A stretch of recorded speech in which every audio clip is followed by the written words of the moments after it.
Assalomu alaykum. Bugungi video darsimizda So'ldi Hangugo 2A kitobining 6-mavzu 3-grammatikasini ko'rib chiqamiz.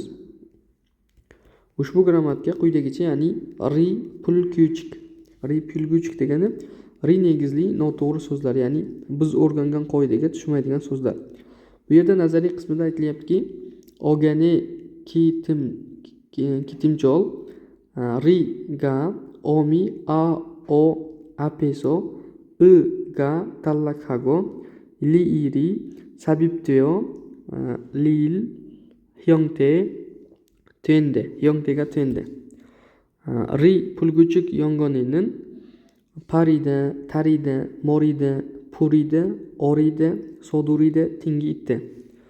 Bu yerda endi nazariy qismini aytdim. Buni endi so'zma-so'z tarjima qiladigan bo'lsak, mana qarang. Ogan degani bu fe'l yoki sifatning ildizi, ya'ni asosi. Siz yodlagan fe'l va sifatlar bor. Deylik, mana bu pastdagilar. Masalan, tarida turli xil boshqacha, morida bilmasdik. Shu ikkitasini ta'sini olib tashlaganda oxirgi qolgan bo'g'in, ya'ni ri qoladi. Bu yerda mana tari, bunisi esa mori. Shu oxir qolgan bo'g'in mana bu. Mana. Kitimjol degani bu oxirgi bo'g'in ma'nosida keladi, oxirgi bo'g'in. Ya'ni shu ri haqida gap bo'lyapti. O'sha ri bilan tugasa, unga ulli bilan boshlanuvchi a yoki o grammatikasi qo'shilgan holatda pastdagi i harfi tushirib qoldirilib, davomiga bitta l harfi mana kiritiladi, ya'ni qo'shiladi va ikkita l harfiga o'tiladi, shakliga o'tiladi. Ma'nosida kelyapti. Buni endi nazariy qismidan tushuntirdim. Buni amaliy tushuntirsam yaxshiroq tushunasiz. Va ri qoidaga bo'ysunmaydigan sifat va fe'llar bular parida, ya'ni tez, tarida turli xil boshqacha, morida bilmaslik, purida kuylamoq, chaqirmoq, orida ko'tarilmoq, sodurida shoshilmoq. Buni endi amaliy tushuntiradigan bo'lsam quyidagicha, ya'ni ikkita so'zni olamiz. Misol, parida. Keyingisi mana bu yerda qaysi bir edi? Mana morida va orida deylik. Orida va morida. Morida. Hop, bularni ta'sini olib tashlaymiz. Nima qoladi desa, mana pa ri o ri, bunisi mo ri. Qarasangiz hammasi mana ri negizi bilan tugaydi. Bunda nima qilish kerak desa, bu yerdagi i harflari o'chiriladi. Yotiq i harfi o'chirilib mana. Hop. Pa va l qismi qoladi. Bunda o va l qismi qoladi. Bunda mo bilan l qismi qoladi. Mana i harfini o'chirdik. I'ni o'chirdik. Hammasida i'si ketdi. Endi nima qilish kerak desa, mana bu l harfi ikkitaga o'zgartiriladi. Qanday desa, bitta oldingi bo'g'inga l qo'shiladi mana. Bitta oldingi bo'g'inga l qo'shasiz. Bitta oldingi bo'g'inga l qo'shasiz. Mana l qo'shdim, l qo'shdim, l qo'shdim. Endi o'sha bo'g'indagi ulliga qaraysiz. O'sha ulli yotiq o yoki a bo'lsa, davomiga a yo'q. Bu yerda hammasiga a yo'q bo'ladi. Nimaiki yotiq o bilan a kelyapti. Agar boshqa ullilar bo'lganda o yo'q qo'shilardi. Shunda parida degani tez bo'lmoq, pallayo tez. Orida ko'tarilmoq, ollayo ko'tarilyapti. Morida bilmaslik, mollayo bilmayman. Ya'ni siz yodlagan mollayo so'zi shundan kelib chiqqan. Morida degan so'zdan. Yana boshqalarini ko'rsatib o'taman. Sodurida, purida ekan. Qarang. Sodurida shoshilmoq degani. Yana tarida turli xil boshqacha degani. Qarang, ikkitasini ham ta'sini olib tashlaymiz. Nima qoladi? Soduri qoladi. Bunisida tari qoladi. Biz nima qildik? I'sini o'chirdik. Mana i'ni o'chirdim. Va bitta oldingi bo'g'in mana shu. Mana shu va mana shu. L qo'shaman. L qo'shdim. O'sha bo'g'indagi ulli. Agar yotiq o yoki a harfi bo'lsa, unga a yo'q qo'shish kerak. Shu ikkitasi bo'lmasa, o yo'q qo'shish kerak. Ya'ni hozirgi zamon qolipi. Bu yerda mana birinchisida u harfi kelayotgani uchun o yo'q qo'shamiz. Sodurida shoshilmoq, sodulloyo shoshilyapman ma'nosini beradi. Tarida turli xil boshqacha, bu yerda a harfi bo'lgani uchun tallayo. Bu ham turli xil boshqacha deb tarjima qilinadi. Bu nazariy qismini tushuntirish edi. Aynan mana shu joyda aytilgan gaplarni amaliy ko'rsatib berdi. Endi mana bu yerda jadval bor. Diqqat qiling. Mana. Pariyda tez, tariyda turli xil boshqacha, moriyda bilmaslik, puriyda kuylamoq, chaqirmoq, oriyda ko'tarilmoq, soduriyda shoshilmoq. Mana ayo oyo qo'shiladigan bo'lsa mana pariyda pallayo, tallayo, mollayo, pulloyo, ollayo va sodulloyo so'zlar kelib chiqadi.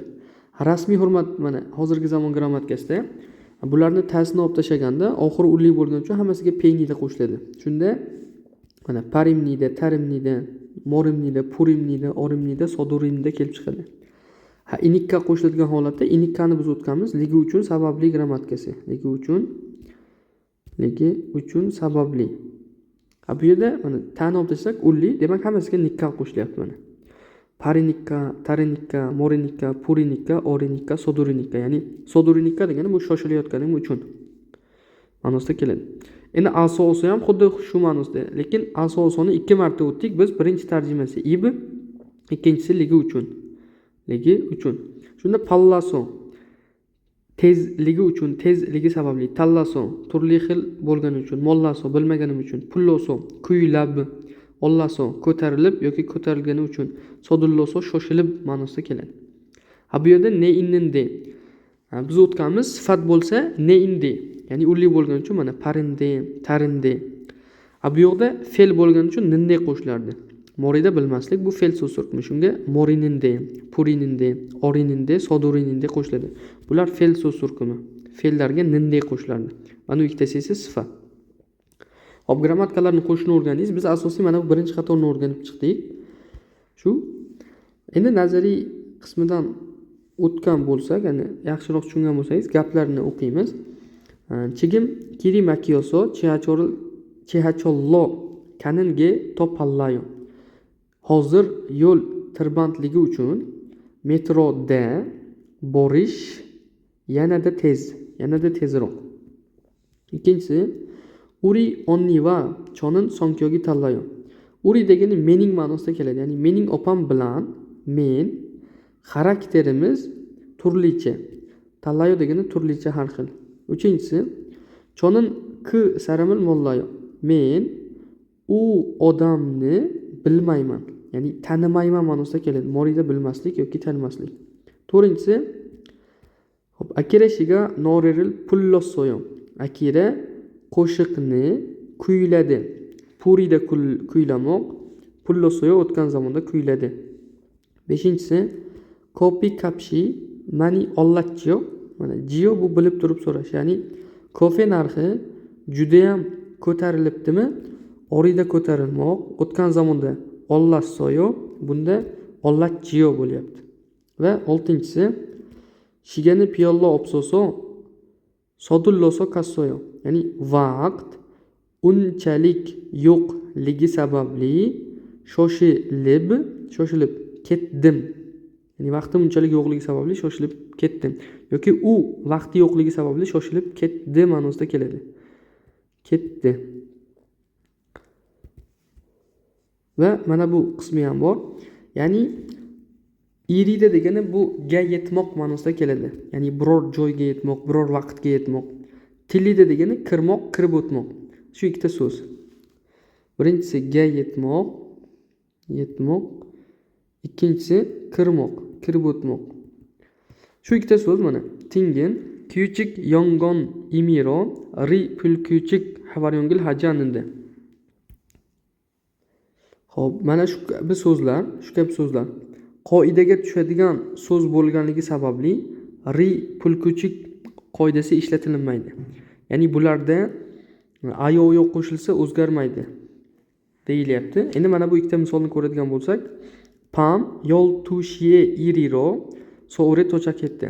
Mana tungi soat 12 ga yetib, o'sha vaqtga yetib borib, so're to'chak etdi. Selga yetib keldim ma'nosida kelyapti. Ikkinchisi chamkan hiuge so etilloso kanshigil sassoyo. Ya'ni ozgina muddatga dam olish joyiga kirib kanshik, ya'ni yengil taom sotib oldim ma'nosida kelyapti. Hop, grammatikamiz shu joygacha edi. Yaxshi tushundingiz degan umiddaman. ri pulguchik fe'llar quyidagilar. Ya'ni fe'llar emas, sifatlar ham bor.